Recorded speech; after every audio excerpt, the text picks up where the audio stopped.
Mapagpalang araw po sa ating lahat. Welcome po kayo dito sa aking channel, ang Mom Fleurs Channel.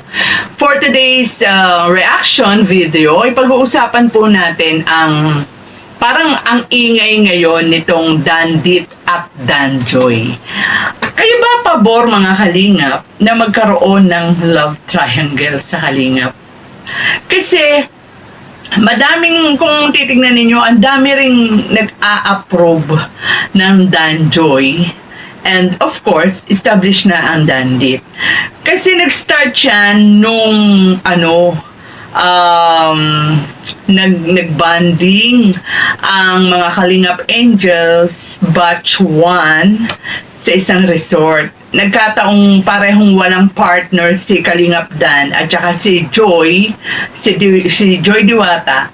So sila yung nagpartner, and hindi natin pwedeng ikaila na mayroon ding chemistry sila, 'di ba? Parang may spark din. And maraming nagkagusto. But syempre, dahil diyan sa mga komento, 'di ba? May mga nakakapagsabi ng bagay nga, and then ang medyo masakit lang diyan doon sa kanilang pagkokomento tungkol diyan sa Danjoy o kay Kalingap Dan at saka kay Joy Diwata. Yung iba parang may mga nasasabing hindi maganda kay Medit, which is foul naman, 'di ba? So, although may mga nagkakagusto, no, dyan sa Danjoy, parang, teka muna, parang nakakasagasa tayo sa isang love team ng Kalingap na marami nang nagmamahal. Ito nga yung Dandit. So, dahil dyan sa parang nagkaroon ng mga grupo-grupo, to the point na talagang nagre-request sila kay Kuya Val, kasi na-feature ni Kuya Val sa kanyang live si Joy Diwata. Nandun yung mga komento na talagang pinupush nila na magkaroon ng Danjoy. Doon nga sa isang serye, sana nire-request nila serye na ginagawa ni Kuya Val, dahil magaganda tong mga series na ginagawa ni Kuya Val na ang feature nga ay yung mga Kalingap Angel. Doon pa lang sinabi na ni Kuya Val na hindi siya pabor sa Danjoy dahil unang-una nga yung age gap. Si Kalingap Dan is 31 at saka si Joy ay 19 pa lang si Joy, diba? So, para kay Kuya Val, talagang ang bagay kay Dan, kay Kalingap Dan, ay si Medit. Ayun, nagkaroon na sila ng yung pangkat nila, ang supporter ni Medit, supporter ni Joy, ayan. Parang tuloy sabi ko, what if love triangle na lang kaya para mapagbigyan ang lahat ng mga pumapabor sa dalawang grupong ito, diba? Pero naisip ko rin na medyo hindi healthy ang love triangle, kasi dahil nga magkakaroon ng grupo-grupo, magkakaroon yan ng parang pagpapalitan, pagbabatuhan ng mga iba't ibang komento na maaaring makasakit ng damdamin nitong dalawa nating angel. Si Joy lalo na may may pagka-sensitive. Ito nga si Medit, parang parang mature na no? Kaya niya nang i-handle itong mga bashing na to, itong mga issue na to, itong mga intriga na to. Like nung siya ay live doon sa kanyang FB, no?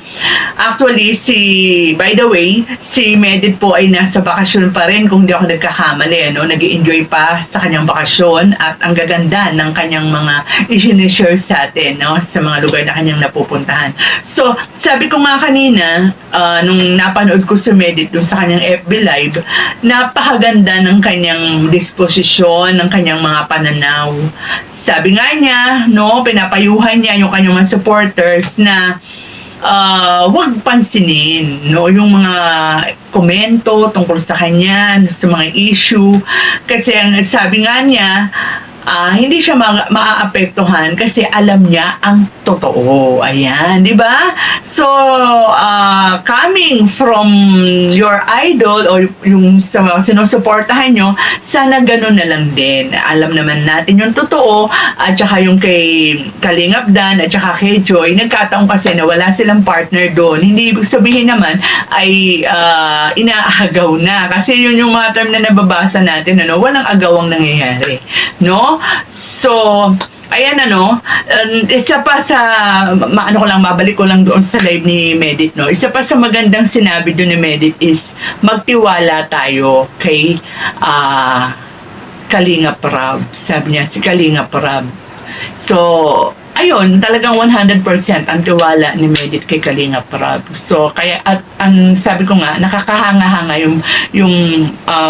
yung paraan ng kanyang pag-handle sa mga supporters at saka sa mga bashers, no? Napaka-mature na ni Medit. Kaya tama si Kuya Val, talagang bagay sila ni Dan, ni Kalingap Dan, kasi pareho nga silang mature na.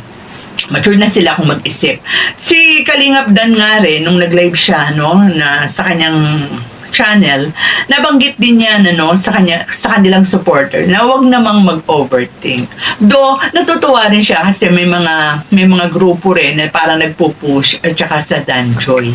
So siguro nga enjoy lang natin, or kung meron tayong mga minamanok or meron tayong mga nagugustuhan na ibang kalab team ng inyong mga idolo, siguro tama nang sabihin na, uy, bagay din sila, 'di ba?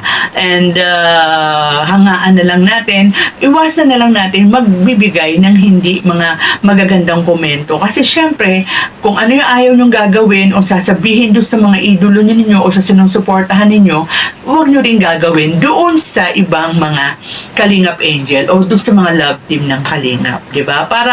Kasi ginawa naman ito ni Kalingap para naman ma-entertain lang tayo lahat. Good vibes lang. Bakit nagkakaroon ng ganito na intragahan? So, yun lang ang aking opinion dito sa Danjoy at of course Dandit Love Team.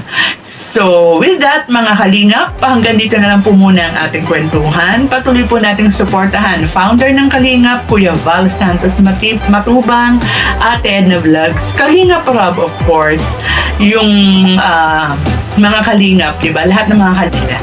And kung hindi pa po kayo nakaka-subscribe sa aking munting channel, paki-subscribe po and paki-like din po kung nagustuhan ninyo ang ating kwentuhan. Ingat po tayong lahat and God bless.